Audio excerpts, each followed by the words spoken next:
আসসালামু আলাইকুম গাইস, আমরা আজকে কোয়েল পাখির নতুন খামার তৈরি করতে যাচ্ছি। প্রথমেই আমরা খামারটি ভালোভাবে পরিষ্কার করে নেব। তারপর আমরা বাজার থেকে এক বস্তা তুষ নিয়ে আসলাম। এগুলো আমরা এখন ভালোভাবে বিছিয়ে দেব, যাতে পাখির থাকতে অসুবিধা না হয়।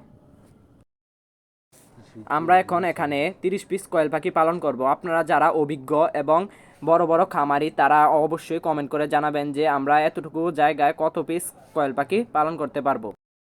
আমরা অনেক খোঁজাখুঁজির পরে এক বাই থেকে উন্নত মানের 30 দিন বয়সী বাচ্চা নিয়ে আসলাম। আমরা এখন কয়েল পাখিগুলা আমাদের খামারে ছেড়ে দেব। আপনাদের মনে অনেকের প্রশ্ন আসতে পারে যে আমাদের থেকে কয়েল পাখিগুলা কত টাকা করে নিয়েছে।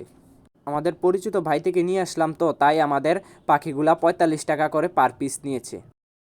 রাতের জন্য ভুটার লাগিয়ে নিচ্ছি, পাখিগুলোর যাতে ঠান্ডা না লাগে, পাখিগুলো যাতে ভালো উষ্ণতা পায়। আলহামদুলিল্লাহ, আমাদের খামারের কাজটি পরিপূর্ণভাবে সম্পূর্ণ হয়েছে।